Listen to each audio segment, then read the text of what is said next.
எல்லாருக்கும் இயேசுவின் நாமத்தினால் அன்பின் வாழ்த்துக்கள். இன்று நாம் பார்க்க போகிற மிஷனரியின் பெயர் ஹென்றி ஹூபர் என்கிற ஒரு சகோதரர். இவரை குறித்து நாம் கற்றுக்கொள்ள போகிற முக்கியமான காரியம் என்னன்னு சொன்னா, இவர் இங்கிலாந்து தேசத்திலிருந்து தமிழ்நாட்டிற்கு இந்திய தேசத்துக்கு ஊழியத்திற்கு வந்ததான ஒரு ஆங்கிலிக்கன் கிறிஸ்தவ மிஷனரி. அதனால இங்கிலாந்து இவர் பிறந்தது 1783ஆம் ஆண்டு ஒரு பணக்கார குடும்பத்தில் நல்ல படித்த ஒரு நபராக பிறந்து வளர்ந்தார். நல்ல குடும்பம், ஊழியம் செய்து கொண்டிருந்த தகப்பனார். அவர்களுடைய கீழிருந்த 4 சகோதரர்களோடு இவரும் மூத்தவராய் பிறந்து ஊழியத்துக்கு செய்கிறதற்கு சின்ன வயதிலிருந்தே அர்ப்பணிக்கப்பட்டவர். அதுக்கு ஒரு சிறந்த சான்று என்னன்னா, 7 வயது இருக்கும் போதே ஆங்கில மொழியில ஒரு வேதாகம வசனத்தை, லத்தீன் மொழியில இருக்கிற வசனத்தை ஆங்கில மொழிக்கு மாற்றி மொழிபெயர்க்கிற ஞானத்தை 7 வயதிலேயே கற்றுக்கொண்டவர் தான் இந்த ஹூபர் ரெஜினால்ட் ஹூபர் என்கிற இந்த சகோதரர். இவருடைய அந்த பிறப்பிலேயே வேத வசனத்தை குறித்ததான அறிவு, வேத வசனத்தின் மேல வைத்திருக்கிற நாட்டம், இதெல்லாம் அவர் பிறப்பிலேயே இருந்ததுனால அவருடைய இருதயத்துக்குள்ள ஊழியம் செய்கிற ஒரு பாரம், அதாவது ரொம்ப அதிகமா சுவிசேஷ ஊழியத்திற்கு முயற்சி எடுத்து, அந்த சுவிசேஷ ஊழியத்திற்கு முதல் பணி என்ன அப்படின்னா வசனத்தை புரிய வைக்கிறது. வேத வசனத்தை புரிய வைக்கிற முக்கியமான சுவிசேஷ ஊழியத்தை இந்த சகோதரர் தன்னுடைய சின்ன வயதிலிருந்தே கற்றுக்கொண்டு வந்தார். நல்ல படித்த, நல்ல ஞானமுள்ள இந்த சகோதரருக்கு 17 வயது வரையிலும் தன்னுடைய தகப்பனாரு இணைந்து நிறைய ஊழியங்களுக்கு ஒத்துழைத்து அவரால் என்ன முடியுமோ அந்த எல்லா காரியத்தையும் செய்து ஊழியத்துல பயிற்சிவிக்கப்பட்டார். 17வது வயதில் ஆக்ஸ்போர்ட் பல்கலைக்கழகத்துல இவர் போய் பயிற்சிக்காக நுழைந்த போதே, சின்ன வயதுல இருந்தே இவர் நல்ல ஞானம் உள்ளவரா இருந்ததுல ஒரு ஸ்பெஷல் கிருபை என்னன்னா, நல்ல கவிதை நயத்தோடு இலக்கிய நடையில் நல்ல பாடல் ஆசிரியராய் எழுத கற்றுக்கொண்டவர் இந்த ஹென்றி ஹூபர் என்கிற சகோதரர். இவருடைய இந்த சின்ன வயதிலேயே இவருடைய உள்ளத்துக்குள்ள நல்ல கல்வி ஞானம் இருந்ததுனால அந்த கவிதை நயத்துல இவர் எழுதின பல கவிதைகளை அந்த கல்லூரிக்குள்ள நுழைஞ்ச உடனேயே இவர் அதை வெளியிட கற்றுக்கொண்டார். நிறைய கவிதைகள் இவர் எழுதியிருக்கிறார். அதுல ரொம்ப முக்கியமான, அதிகமா எல்லாரும் அறிந்திருக்கிற, நல்ல ஆங்கில மொழியிலிருந்து மொழிபெயர்க்கப்பட்டு பாடுகிற தூயா தூயா என்கிற ஒரு பாடல் கூட நிறைய பிரசித்தி பெற்ற ஒரு பாடல். அதே மாதிரி அவர் கல்லூரியில படிக்கும் போதும் நிறைய கவிதைகளுக்கு பரிசு வாங்கி இருக்கிறார். அதுல முதல் இவர் தன்னுடைய கவிதைக்காக 2 விருது பட்டம் பெறுகிறதற்கு முன்னமே வாங்கி இருக்கிறார். இப்படிப்பட்ட நிறைய திறமைகளை இந்த சின்ன வயதுல இருந்தே ஆண்டவர்களுக்கு கொடுக்க ஒரு முக்கிய காரணம் என்ன அப்படின்னு அவங்க தெரிஞ்சுக்கிட்டது எப்போ அப்படின்னு சொன்னா, தன்னுடைய கல்லூரி படிப்பின் கடைசி நாட்கள்ல அவருடைய தகப்பனாருடைய ஊழியத்திற்கு முழு மூச்சாய் தன்னால முடிந்த வரை அவர் செயல்பட ஆரம்பித்தார். 16 ஆண்டுகள் ஒரு பழைய ஆலயம் அவங்க அப்பா நடத்தி கொண்டிருந்ததான ஒரு இங்கிலாந்து தேசத்துல இருந்த ஒரு கிராமத்துல ஒரு பழைய ஆலயத்தை தான் இவர் கையில கொடுத்தாங்க. ஆனா அதுல அவர் எவ்வளோ செயல்பட்டார் அப்படிங்கறத காட்டிலும், கல்கத்தாவின் பிஷப் அப்படின்னு சொல்லப்படுகிற ஒரு அடையாளத்தை கல்கத்தால இவர் ஆரம்பித்த முதல் சபையின் மூலமாக உருவாக்கப்பட்டது.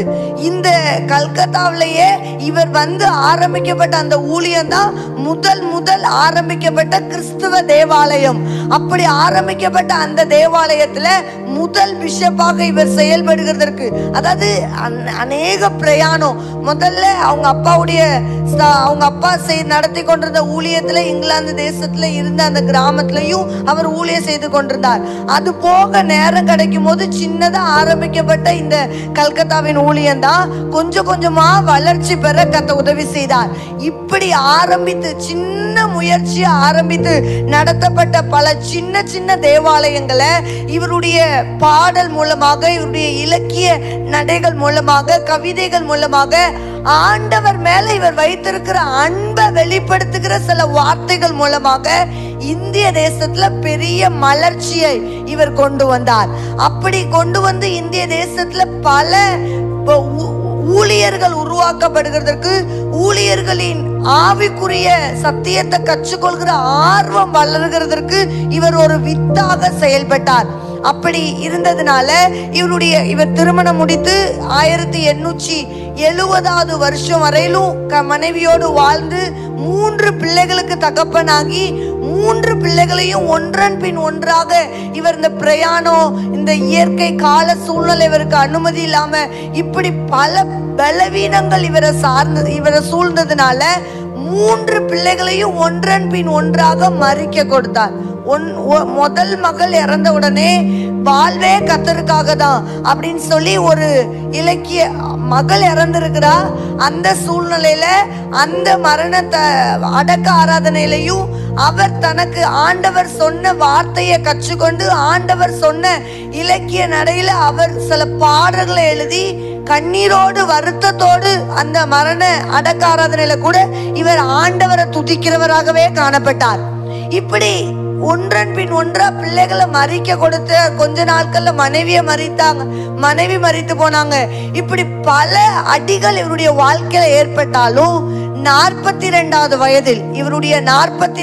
வயதில் இவரும் தன்னுடைய பலவீனத்துல, நான் முதல்ல சொன்னது போல அதிக அலைச்சல், அப்பா செஞ்சுக்கிட்டு இருந்த ஊழியத்தையும் இவர் செய்ய வேண்டிய கட்டாயத்தில் இருந்தார். இவரால் உருவாக்கப்பட்ட ஊழியத்தையும் செய்ய வேண்டிய நிர்பந்தத்தில் இருந்தார். இதனால இப்படி அதிக அலைச்சலின் காரணமா அவர் நிறைய பலவீனம் அடைந்து 42 வயதுல இருதயம் துடிக்க மறந்ததுனால ஒரு நாள் ராத்திரி நல்ல நித்திரை நேரத்திலேயே தூக்கத்திலேயே இவர் மரித்து போனார். யாருக்கும் எதுவும் தெரியாது.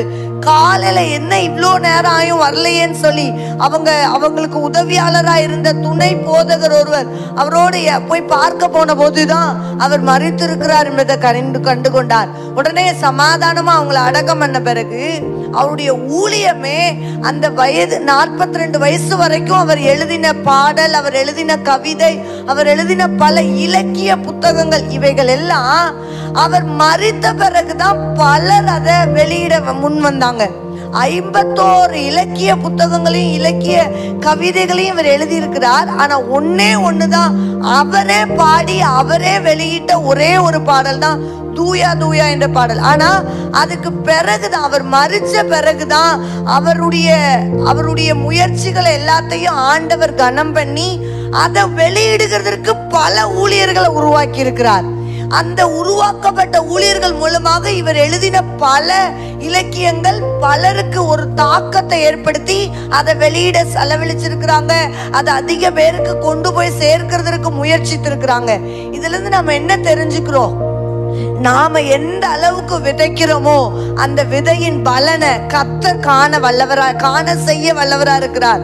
அது ஒருவேளை நம்ம இருக்கிற காலத்துல நடக்காம இருக்கலாம். ஆனா கர்த்தர் நியமித்திருக்கிற நாள்ல கரெக்டா அந்த விதையினுடைய பலனை அவர் காண உதவி செய்வார். ஆனா நம்ம விதைக்க வேண்டியது நம்முடைய முக்கிய கடமை. நான் இருக்கிறேன், நான் அமைதியா இருக்கிறேன், இன்னொருத்தர் எனக்காக. இவருடைய காலத்துல அவர் பலவீனப்பட்டிருந்த நேரத்துல அவருடைய குடும்பம் எல்லாம் சேர்ந்து இருந்து ஜெபிக்கும் போது ஒரு காரியம் அவங்க செய்வாங்களாம். அப்படி ஜெபிக்கும் போது இவர் அறியாம இவர் ஒரு வார்த்தை சொல்லி இருக்கிறார், என்னுடைய மரணத்துக்கு முன்பதாக நான் விதைக்கிற இந்த விதையுடைய பலனை நான் காண உதவி செய்யுங்க அப்படின்னு சொல்லி இருக்கிறார். இதை அவங்க மனைவி ரொம்ப எதிர்த்து இருக்கிறாங்க. ஏன் அப்படி சொல்றீங்க? மரணம் ஏன் இப்பவே உங்க வாயிலிருந்து வருது? இன்னும் நம்ம செய்ய வேண்டிய ஊழியம் நிறைய இருக்கு. அப்படிப்பட்ட பெரிய ஊழியங்களை செய்ய கர்த்தர் நம்ம மேல பொறுப்பை கொடுத்திருக்கும் போது இப்பவே மரணத்தை குறித்து ஏன் பேசுகிறீங்கன்னு சொல்லும் போது எனக்குள்ள ஆண்டவர் உணர்த்துறார், நான் விதைக்கணும். விதைச்சாதான் ஆண்டவர் என்ன பலனை காண உதவி செய்வார்னு சொல்றார். அதனால நான் உணர்த்தப்பட்டதுனால ஜெபிக்கிறேன். ஒரு நாள் வீணடிக்காம ஆண்டுடைய நாமத்தை விதைக்க என்ன அர்ப்பணிக்கிறேன்னு அனுதினமும் இவர் ஜெபித்து அவருடைய 42 வயது வரையிலும் அவர் தனக்கென்று கொடுக்கப்பட்ட எல்லா பொறுப்புகளையும் சரியாய் செய்த ஒரு நல்ல உத்தம ஊழியர் இந்த ரெஜினால்ட் ஹூபர் என்கிற சகோதரர். இவரை குறித்து நாம் கற்றுக்கொள்கிற முக்கியமான பாடம், நம்முடைய சரீரம், நம்முடைய சுகம், நம்முடைய முயற்சி இதெல்லாம் எந்த அளவுக்கு இருக்குதோ அதுக்கு பல மடங்கு ஆண்டவர் பலன் செய்வார். நான் பலவீனமா இருக்கிறேன், என்னால முடியாது, நான் இந்த மாதிரி அலைச்சேன் அப்படின்னு சொன்னா என்னால ஊழியம் செய்ய முடியாது, ஊழியத்துல கவனம் செய்ய முடியாது அப்படின்லாம் இவர் துளி கூட யோசிக்கல. என் மேல கொடுத்த பொறுப்பு அதை செய்யும் வரைக்கும் கர்த்தர் என்னை பலப்படுத்துவார். அவர் தந்த பலத்துல என் மேல கொடுத்த பொறுப்பை கரெக்டா நிறைவேற்றுவேன்னு ஆண்டவருக்குள்ள தன்னை அர்ப்பணித்து ஊழியத்தை செய்ய தன்னை முழு மூச்சா செயல்பட்டதுனாலதான் இன்றைக்கு வரைக்கும் அவரை குறித்து பார்க்கிற ஒரு ஸ்லாக்கியத்தை இந்த நபர் மூலமாக நமக்கு கற்றுக் கொடுக்கிறார். முயற்சிப்போம், கர்த்தர் ஆசீர்வதிப்பார்.